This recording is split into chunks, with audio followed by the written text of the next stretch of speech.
이런 거예요. 이런 때는 어떤 한 섹터에 집중하면 좀 곤란하다. 건설 같은 건 단기라고 보긴 조금 그래요. 이건 좀 길게 갈 가능성이 있어요. 지금은 약간 하이브리드 전법이에요. 그러니까 삼성전자, 뭐 하이닉스 요거 같은 경우는 이제 그런 중장기적인 어떤 관점으로만 봐야지 투자할 수 있는 종목이다. 네, 드디어 이제 대선이 끝났습니다. 이제 그러면서 과연 그 우리 대선 이후에 그 새로운 정부 들어서면 이제 허니문 기간 뭐 이야기 하잖아요. 근데 아직은 뭐 그런 거 이야기할 때는 아니다라는 게 이제 시장의 생각이었는데 마침 뭐 나스닥도 뭐 폭등하고 해서인지 한국 시장 바로 다음 날 급등을 했단 말이죠. 어떻게 봐야 될까요? 근데 이거 두 가지 이유에 지금 말씀하신 것처럼 하나는 나스닥이 보여줬고 자, 이 계속 밟히는 거 아니야. 그리고 원자재 가격, 뭐 에너지 가격도 이렇게 툭 떨어질 수도 있어. 이렇게 하면서 이제 한번 보여준 거에 대한 이제 좋은 그 분위기. 두 번째는 이제 지금 말씀하신 것처럼 그동안 이제 우리가 계속 뭐 다음번 뭐 대통령이 누구 하느냐 하는데 이게 딱 정해졌잖아요. 그러니까 이제 당선자가 나왔는데 그러면 과연 여기서부터 당선자는 뭘 얘기 그동안 했었느냐. 그런데 이제 이런 거죠. 6월 1일이 지방선거잖아요. 그렇죠. 그리고 5월 10일인가가 취임식이에요. 그러니까 실제로 그때까지는 뭔가 행정력을 동원해서 당선인이 뭘 펼치고 이럴 수는 없어요. 그러니까 그 얘기는 무슨 얘기냐면 펼치지 않았기 때문에 실제로 하는지 안 하는지도 검증할 수가 없어요. 그리고 적어도 이 지방선거도 정치적으로 상당히 중요한 거잖아요. 그렇기 때문에 그때까지는 지금 말씀하신 것처럼 좀 허니문 기간을 갈때고 인수위라는 게 역대 그 어떤 인수위를 보더라도 희망찬 얘기를 안 한 적이 없습니다. 그렇죠. 뭐 다 뭔가를 다 해결하겠다. 근데 이제 더 재미난 게 뭐냐면 이번에는 이 대선의 주요 뭐 테마라고 그럴까요? 그게 뭐냐면 정권 교체였잖아요. 그렇기 때문에 우리가 늘 보던 어떤 정책 이런 게 뒤로 묻혀 있는데 여러분 이제 검색해 보시면 국민의힘도 정책 많습니다. 그 이제 막 당선인이 정해진 다음에 이제 사람들이 찾기 시작했어요. 그래서 막 보니까 이런 것도 있었어, 이런 것도 있었어. 그런데 이제 문제는 뭐냐면 과거 때의 정책처럼 쿠킹이 안 됐어요. 쿠킹할 이유가 없었어. 그냥 쉽게 얘기해서 제목만 써놔도 됐었단 말이에요. 아무도 궁금해하지 않았어. 생각이 딴 데가 있었거든요. 악의 포인트가 정권 교체로 가 있었기 때문에 이게 딴 때에 비하면 쿠킹이 안 됐는데. 그게 평소대로라면 그거에 대해서 막 파고들고 그렇죠. 또 그거에 대해서 이야기해서 그러니까 본인도 스터디가 되는데. 그래서 뭐 그런 정책이 진짜 가능성이 있는 거야? 이게 가능성이 얼마나 있는 거야? 이런 허들은 어떻게 넘을 건데? 뭐 이런 게 이제 얘기되고 해야 되는데 그런 거 없었잖아요. 그러니까 제목만 보면 모든 정책이 그렇지만 제목 보고 나쁜 정책이 없단 말이에요. 다 한다 그러죠. 그러니까 서로가. 지금 우리가 뭐 얘기하는 게 지난 연말 때부터 제가 말씀드렸던 원전 건설 이거는 뭐 그 관련주들이 많이 그동안 올랐잖아요. 기대감으로 올랐죠. 그래서 이제 그것들 그다음에 뭐 계속해서 뭐 허다못해 교육까지도 지금 교육주도 그런 거 아니에요. 대학의 정시를 늘리겠다. 이거 우리나라에서 굉장히 중요한 겁니다. 이거 굉장히 중요한 거예요.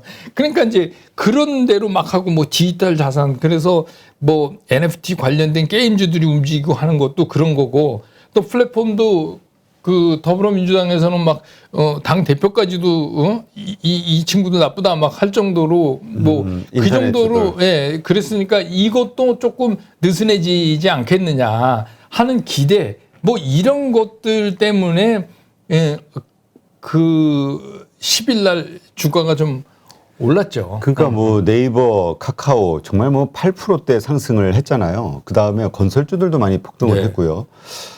그 다음에 또 뭐가 있지?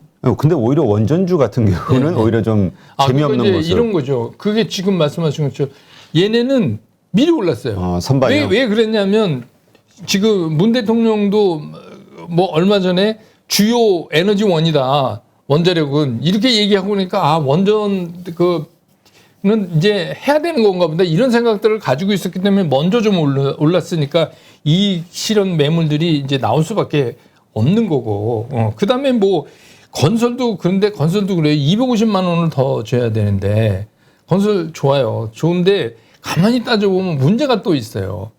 제가 그때도 말씀 한번 드렸죠. 건설 연말에 얘기할 때 건설하고 반드시 가는 것들이 있다. 시멘트가 대표적이고 뭐 이제 뭐 거푸집 만드는 회사도 상장사 5개나 있어요. 그러니까 그런 것들 막 해서 이제 뭐 주방 한샘 떠오르잖아요. 그러니까 이제 그런 것들까지 이렇게 아울러서 되는데 그것들은 뭐냐면 앞에서 건설이 집을 져야 되는 예, 전방 산업이 뭔가 해야 되는 건데 건설에 지금 문제가 생긴 게 얼뜻 보면 뭐 같으세요? 이게 시멘트예요. 우리나라 시멘트 회사가 그 석탄을 데려다가 석회석을 가열해서 만드는 게 시멘트 아닙니까? 쉽게 그렇죠. 얘기하면. 근데 그 유연탄의 코스트에 차지하는 비중이 3분의 1이에요. 근데 우리나라 시멘트 회사가 75%를 러시아에서 사와요. 나머지는 호주에서 사오고. 없대요. 근데 이거는 미리 사다가 이렇게 쌓아놓으면 굳어서 그렇게 미리 사다 막 해놓을 수도 없는 입장이고 그러면 이제 어떤 문제가 250만 원을 지려면요. 그냥 가만히 있어도 시멘트 가격 폭등합니다. 실제로 현장에서는 공장 가격 무시하고 막 폭등을 하는데 다음 달부터는 이 상태로 나가면 시멘트를 못 만들어요. 유연탄이 없어서. 그러니까 이게 예전에는 이런 것들이 나오면 여러 가지가 검증이 되는데 지금은 검증이 안 된 상태로 그냥 제목만 탁탁 던져지니까 그럼에도 불구하고 시장은 이걸 긍정적으로 본다는 거예요. 왜냐하면 시장이 그동안 너무 밟혀갖고 긍정적인 게 하나도 없어요. 그러니까 뭔가 시장은 긍정적인 거를 찾으려고 그러는데 새로운 당선인이 나왔고 또 공약들을 보니까 이런 게 이렇게 있고 하니까 적어도 지방선거 때까지는 좀 좋은 쪽의 생각이나 좋은 쪽의 얘기들이 많이 나오지 않겠는가 하는 이제 기대 때문에 이런 이제 공약 관련 주식들이 움직일 수밖에 없는 거죠. 네. 이건 이제 가다 쓰다 또 아까 말씀드린 대로 어느 정도 기대 수익 차면 물량 나왔다가 이거 반복해 갈 것 같아요. 네. 그러니까 지금 고민인 거예요. 지금 이미 물린 분들 카카오에 정말 많은 분들 물렸잖아요. 네이버도 그렇지만 이렇게 반등할 때 일단 좀 팔고 해야 되나? 아니면 이거 팔았다가 계속 더 올라가면 이거 이제까지 다 시간과 돈 손실 본 거 완전 확정 짓는 거 아니야? 불안감이. 저는 이제 그 카카오를 예를 들어서 말씀드리면 카카오가 이제 대표적인 거잖아요. 워낙 많이 충격적으로 떨어진 다음에 지금은 그 접시 바닥처럼 플랫하게 이렇게 가는 거잖아요. 그러면 이게 뭐 10만 원 넘어서 여기서 바로 막 15만 원 이렇게 해서 갈 수가 없어요. 그러면 여기서도 또 오르락 내리락 뭐 이렇게 하면서 그 저점을 조금씩 높여가는 모양을 잡을 거 아닙니까? 그러면 저는 이제 이런 말씀을 드린 거죠. 첫 번째, 그냥 내가 상가격에 올 때까지 버티시던가. 두 번째, 일부를 왜냐하면 이게 박스권이 낮아진 걸 인지하니까 일부는 거기서 갑자기 튀면 팔았다가 떨어지면 또 샀다가 그러니까 일부만 가지고 그걸 하면서 메인을 그냥 묶어놓고 한번 쫓아가 보시라. 그래서 이게 이제 그 옛날에 펀드에서도 많이 해요. 이런 거를 모든 사람이 다 잘 맞히는 게 아니잖아요. 그러면 내가 100이 있어요. 카카오가 100이 있으면 뭐 5, 60은 그냥 묶어놓고 나머지를 가지고 그걸 왜냐하면 그게 너무나 요새는 사실적으로 나오는 게 사람들이 너무 고생을 했기 때문에 어느 정도 오르면 매물이 그냥 나올 수밖에 없어요. 그건 뭐 이익 실현이건 아니건을 안 따지고. 근데 또 경우에 따라서는 이런 거를 잘 보고 진짜 바닥에 9만 원 밑에서 사신 분도 있단 말이에요. 그런 분들은 올라오면 당연히 매물 나오죠. 아니 지금 요즘 장에서 10몇 프로 이익 나는데 그걸 가만히 갖고 계신 분이 어디 있어요. 그러니까 그건 나온다는 거죠. 그럼 그걸 우리가 감안을 해야 된다. 일부를 가지고. 그러니까 그렇게 하시든가 아유 나는 그런 재주가 없다. 그러시면 뭐 답답하지만 그냥 이제 기다리시는 수밖에 없는데 이 플랫폼 기업은 이미 뭐 작년 한 11월인가요? 10월, 11월 그 국회에 막 끌려다니고 오는가 그럴 때 그랬죠. 제가 여기서 말씀드렸잖아요. 아무래도 이거는 대선 끝내야 될 것 같습니다. 그 말씀 드렸잖아요. 근데 이제 그런 거죠. 기업이 스스로 뭐 그동안에 우리 이렇게 잘못했습니다. 먹튀 아닙니다 하고 개선하려고 그래도 구조적으로 정부에서 그거를 용인을 안 해주면 할 수 있는 일이 굉장히 제한되잖아요. 그죠. 이미 찍혀 있는데 찍혀 있는 거를 풀려면은 더 많은 노력이 필요하죠. 네. 그렇다면 지금 이번 이제 대선 이후 어쨌건 이제 뭐 건설주도 뭐 그런 얘기가 있었잖아요. 뭐 그 야당 쪽은 그 민간 개발, 민영 개발을 주도를 했었고 저 여당 쪽은 공공 개발. 그래서 그거에 따른 수혜를 받는 건설주들도 서로 다르다 이런 얘기도 있었고요. 지금 우리가 좀 관심을 가질 만한 섹터나 뭐 주식이나 이런 게 있을까요? 저는 이제 이런 거예요. 이런 때는 어떤 한 섹터에 집중하면 좀 곤란하다. 한 섹터에 집중하지 말고 기본적으로 우리가 좀 고음보처럼 느끼는 삼성전자나 SK하이닉스. 근데 이제 오늘부로 LG 에너지 솔루션이 여기 들어가죠. 거기 또 들어갔죠. 네, 200에 들어갑니다. 코스피 200에. 그 얘기는 뭐냐면 외국인들 손을 탄다는 얘기예요. 그렇죠. 공매도도 되고. 이거 굉장히 중요합니다. 제가 늘 말씀드리지만 우리는 맨날 그냥 오르고 사고 이런 원웨이 게임만 보고 있지만 외국인들이 하는 건 그렇지가 않거든요. 그리고 어제 기관이 그렇게 사서 올린 게 파생 때문에 한 거지 뭐 주식이 좋아 보여서 산 건 아니잖아요. 그러니까 그런 거에 이제는 삼성전자, LG에너지솔루션, SK하이닉스 세 개만 휘둘르면 나머지는 마음대로 할 수 있다라고 생각할 수 있어요. 외국인들 입장에서는. 그게 이제 추정 지수가 되니까. 그러니까 그런 거를 여러분들이 한번 감안해 보신다면 그런 이제 전체적인 지수를 흔들어서 할 수 있는 그런 이제 1, 2, 3위급의 거대한 애들 거기서도 틈바구니를 잘 보면 흐름이 있거든요. 그러니까 그런 부분. 또 2차 전지도 마찬가지죠. 지금 어렵지만 그것도 많이 빠지면 그러니까 그런 그 몇 가지 섹터를 같이 갖고 가야 되고 그다음에 이제 정책적인 막 단기적인 거 있잖아요. 근데 이제 제가 보면 건설 같은 건 단기라고 보긴 조금 그래요. 이건 좀 길게 갈 가능성이 있어요. 그리고 여러분 아시지만 우리나라는 뭐 죽었다 깨도 아파트 브랜드입니다. 브랜드 아니고는 안 돼요. 그러니까 뭐 딴 데가 짓더라도 브랜드는 사오는 한이 있어도 우리나라는 그게 굉장히 중요하기 때문에 뭐 그렇게 될 거예요. 그러니까 그런 걸 감안하신다면은 이제 건설 쪽도 좀 일부 있으셔야 되고 건설 언저리 제가 말씀드렸지만 뭐 기자재 시멘트 뭐 허다못해가 아니라 중요하죠. 거푸집 회사라도 여기는 이 범주에다가 그냥 넣어야 된다.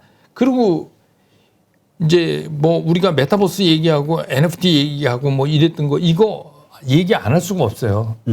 이거 안 하면 바보 정부 같아요. 그러니까 미래가 없는. 그게 뭐 전부 다들 세상을 바꿀 빅트렌드라고 얘기하는데 거기에 대해서 한마디 안 하면 안 하면 바보 같아요. 그러니까 이거는 할 수밖에 없어요. 그러니까 이것도 일부 신경을 써서 가져가셔야 되고 그러니까 저는 이런 거죠. 어떤 하나의 막 그리고 뭐 예를 들면 뭐 교육 이런 것도 큰 폭은 아니지만 잠깐 이슈로 나올 가능성이 있죠. 예를 들어서 이런 거죠. 지금은 뭐 일제고사 없는데 일제고사 보자. 이놈은 이제 난리가 또 며칠 동안 난리 나고 뭐 이런 거잖아요. 그러니까 이제 그런 것들에 따라서 그거를 우리가 추적해야지 어느 한쪽만 지금 하기에는 굉장히 어려워 보여요. 네. 예. 지금 그렇다면 지금 예를 들어 관련된 주식들을 들고 있으신 분이라면 또 아마 물려 있겠죠. 들고 있었다면. 대부분 물려 있다고 봐야죠. 네. 그럼 이거는 어떻게 대선 이후에 갑자기 이게 아니라 좀 지속적으로 건설주 같은 경우도 지속적으로 갈 거라고 보세요. 그러니까 네, 매도 시점을 우리가 언제로 잡아야 될까? 매도 시점을 그러니까 이제 우리가 가장 요즘 시장에 맞추기 힘든 게 뭐냐면 자꾸 매도 시점을 찾으려고 하거든요. 그게 아니라 내가 샀을 때 기대 수익보다 예를 들어서 내가 GS건설을 샀어요. 근데 나는 이거 처음 살 때 한 10% 먹으면 팔겠다고 하면 그냥 파시면 돼요. 근데 가다가 이제 마음이 바뀐다거나 뭐 이럴 이유가 그런 시장이 아니라는 거죠. 지금 지속적으로 전체 시장을 끌고 가기에는 너무 힘이 없어요. 그리고 전체적인 시장을 끌고 가려면 외국인이 사줘야 돼요. 외국인이 안 사주면은 이건 2박 3일 버티기도 힘든 시장이잖아요. 그럼 외국인 들어와서 사는 게 현저하게 일어나지 않으면 우리가 먼저 그래야 될 이유가 하나도 없죠. 그러면 그 사이에는 어떻게 하느냐? 기대 수익 넘으면 저는 가능하면 이익 실현하시라 이렇게 올해는 그렇게 하시는 게 맞는 것 같다. 이런 말씀을 드려요. 그게 지수가 얼마를 가건 계속해서 이렇게 뭐 빨랫줄 당겨놓은 것처럼 가는 게 아니라 흔들고 되니까 기회는 여러 번 있을 거다. 이런 생각입니다. 네, 알겠습니다. 그렇다면 지금 하여튼 이 바뀐 환경에 맞춰서 그냥 막 서둘러서 이렇게 할 필요는 없다. 예, 그러니까 왜냐면 절대로 막 예. 급등하고 있으니까 이게 이제 시작인가 해가지고 따라 들어간 분들도 있거든요. 그래서 이제 이런 거죠. 이제 쉽게 설명을 드리면 지금은 약간 하이브리드 전법이에요. 그러니까 이런 거죠. 주식도 일부 있고 물려 있고 일부는 현금 있고 대부분 그러실 거라고 이제 저는 생각을 하는데 그럼 여기서는 그냥 일부 있는 주식에서는 이거 그냥 끌고 가는 거 제가 아까 말씀드렸잖아요. 기존에 있던 거 일부 묶어놓고 나머지 가지고 그냥 이렇게 푹 떨어질 때 하고 반등을 세게 올 때 하고 이거 쫓아가면서 트레이딩을 좀 일반적으로 하시고 이 현금 부분을 추가적인 투입하는 거는 굉장히 신중해야 된다. 이거는 전체적으로 시장이 나한테 굉장히 확신을 준 다음에 사도 된다. 그러니까 어떤 분이 이래요. 그러면 뭐 미리 좀 사야지. 그게 확신돼서 들어가려고 그러면 비싸잖아요. 주가 빠지는데 그럼 어떻게 하냐. 그거는 잘못하는 거죠. 그런 시장은 안 들어가는 게 나아요. 어떤 뉴스가 나왔을 때, 네. 그러니까 호재가 확인이 됐을 때 오히려 빠지면 네. 안 들어가야 된다. 네, 그거는 처음부터 들어가는 게 잘못된 거죠. 그러니까 이제 항상 말씀이 드리는 게 뭐냐면 내가 주식이 한 주도 없는데 갑자기 시장이 날아가면 약 오르잖아요. 그렇죠. 근데 여러분 지금 그런 상태가 아니라는 거예요. 대부분 주식이 있으세요. 그러면 기존에 있는 주식의 밸류가 올라가기 때문에 참을만 하다는 거죠. 그리고 또 참으셔야 된다는 거예요. 지금 시장 상황에서는. 그러니까 나머지 현금을 더 투입해서 주식으로 넣을 때는 상당히 시장의 안정감. 그 얘기는 뭐냐면 지속적인 외국인들이 들어오는 것도 좀 보이고 뭐 전혀 기회가 없는 건 아니에요. 또 우리가 이제 MSCI 선진국 지수의 워칭 리스트에 들어가고 이러면 또 그거 가지고 난리칠 가능성이 있잖아요. 그러니까 전혀 없는 시장은 아니에요. 근데 그거를 제일 무서운 게 뭐냐면 우리가 그냥 미리 예측해서 내가 그냥 상상한 다음에 먼저 행동을 하면 그게 안 일어나거나 시장에서 그렇게 반응을 안 하면 힘들잖아요. 그러니까 개인 투자가 같은 경우는 주식이 전혀 없는 게 아니시니까 지금은 약간 한 발 늦은 것 같은 움직임이 오히려 더 낫다. 그러니까 현금 20-30% 보유하고 있는 분들 쉽게 지금 쓰지 마라. 그리고 이제 자기가 난 올랐더니 더 올라가서 조금 더 먹을 수 있는데 못 먹었다. 그러니까 아쉬워하신단 말이에요. 근데 그러시지 말라는 거죠. 아쉬운 게 원금 깨지는 것보다 훨씬 나아요. 그렇죠. 네, 그러니까 개인 투자가들, 그러니까 오래 경험 있으신 분들은 자신 스타일로 하는 거지만 일반적인 최근에 입문하신 분들은 제 말씀을 꼭 들으셨으면 좋을 것 같아요. 그러니까 이게 왜 그러냐면 차라리 아쉬운 게 훨씬 난 거예요. 원금이 손해나기 시작하면서부터는 그렇죠. 판단이 흐려지거든요. 그렇죠. 그렇다면 그런 관점에서 지금 반도체를 어떻게 봐야 될까 고민인 분들 많거든요. 나오는 시그널은 좋아요. 반도체 가격 바닥을 찍었다. 디램 가격 다시 상승한다. DDR5에 대한 기대감이 점점 커지고 있고 여러 가지 그런 좋은 뉴스들이 있는데 문제는 주가가 안 움직인다는 그러니까 거예요. 이제 미국도 그렇고 우리도 그렇지만 대개 이제 반도체 회사들이 이렇게 다른 업종이랑 달라가지고 다 이 빅 컴퍼니예요. 그러니까 전체적으로 얘네들이 움직이면 반도체가 움직이면 소재 장비 막 따라 움직이고 그러니까 그렇죠. 전체적인 시장의 그 영향력이 굉장히 커요. 그러니까 그 얘기는 뭐냐면 영향력이 크다는 거는 뭐냐면 얘네를 움직이려면 그만큼 많은 돈들이 움직여야지 되고 많은 사람들이 이거를 사줘야 된다는 얘기인데 세계 증시가 지금으로 봐서는 그러니까 말씀하신 것처럼 가격면이나 미래 비전이나 이런 게 반도체가 나쁘다고 볼 수는 없지만 러시아 우크라이나 사태 나서 제일 먼저 얘기되는 게 무슨 규모의 크고 작은 거를 떠나서 반도체 얘도 또 여기 해당되네. 얘도 또 잡음이 나오네. 이런 게 있으니까. 근데 이제 저는 그렇기 때문에 반도체에 투자하는 분들의 자세는 약간 이래야 될 것 같아요. 그래, 기다림이 길어질 수 있어도 난 기다린다. 근데 자신만의 어떤 기준선, 예를 들어서 난 삼성전자는 7만 원 깨지면 난 무조건 뭐 안 깨져도 7만 1,000원까지는 난 언제든지 살 수 있어. 그리고 기다릴 수 있어. 라는 생각이 있다면 언젠가 말씀드린 듯이 얘는 그냥 좋은 채권이라고 난 생각할래.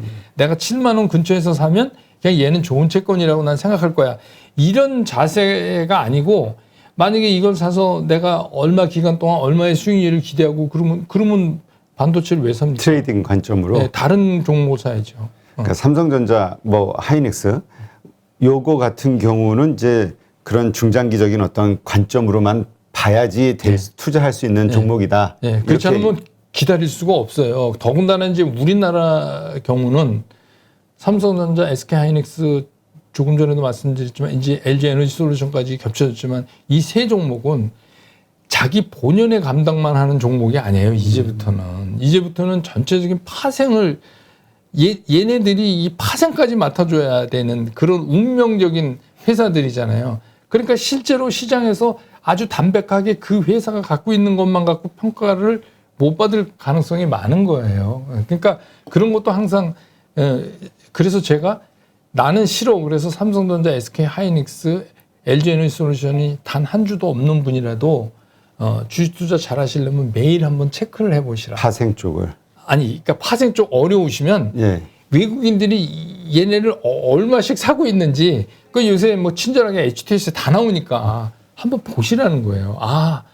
이게 조금 바뀌네 얘네들이. 예, 그리고 어떤 기간 동안 하면 누적도 다 나오고 그러잖아요. 그러니까 그거를 좀 보실 필요가 있어요. 그러니까 그걸 보고 왜냐하면 파생은 이제 역으로 치는 경우도 있기 때문에 제가 이제 러시아 그 문제가 벌어지지 않으면 저는 이번에 3월 10일 날 동지 만기일 날 외국인들이 위로 칠 거로 알았어요. 그래서 제가 그러면 흥분하지 마시고 그냥 주십시오.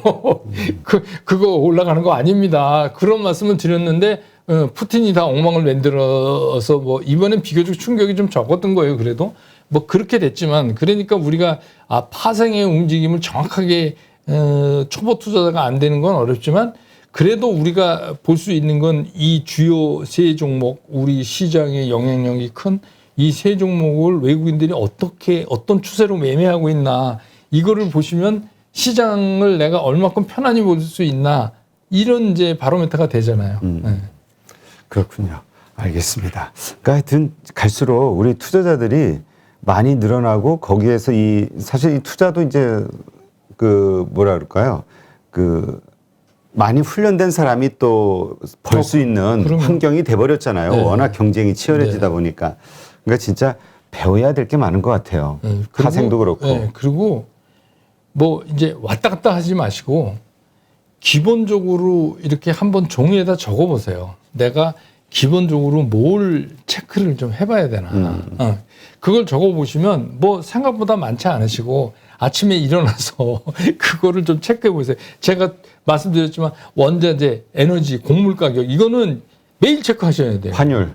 네. 아니 이거랑 환율이랑 같이 움직이니까 그러니까 이거를 매일 체크를 하셔야 돼요. 그리고 뭐 다른데 뭐 그 트레이딩 닷컴도 그렇고 핀비즈도 그렇고 가면은 뭐 친절하게 그래프까지 다 보여주니까 이게 추세가 이렇게 된 거로구나라는 거를 확인하셔야 되고 또 국내 시장에서 트레이딩 볼륨이나 뭐 이런 거 보시려면 이제 그 주요 위에서도 랭킹 1, 2, 3위를 외국인들이 어떤 추세로 이거를 움직이고 있는가 뭐 이런 거를 좀 보시면서 내가 그 주식 없어도 보시면서 이거를 보셔야 그래야 이제 쉽게 이해가 좀 되실 거예요. 근데 그거는 돈 버는 거니까 하셔야죠. 그렇죠. 우리 기본적으로. 그러니까 그런 투자자의 필요한 그 습관, 요거를 들이는 게 중요할 것 같아요. 그거 굉장히 중요해요. 그게 이제 결국은 하루 이틀 쌓여 나가면서 이제 실력이 쌓이는 거고. 그러면 이제 느낌이 오거든요. 감이. 이런 거였구나. 이런 느낌이 이제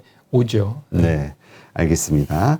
네, 하여튼 복잡한 시장 다시 한번 또 우리 백만개미 한세구 당주님과 함께 좀 점검해 보면서 우리가 어떻게 기준을 잡고 어떤 식으로 시장을 바라봐야 될지 생각해 볼 수 있는 시간이었습니다. 오늘도 좋은 인사이트 고맙습니다. 고맙습니다.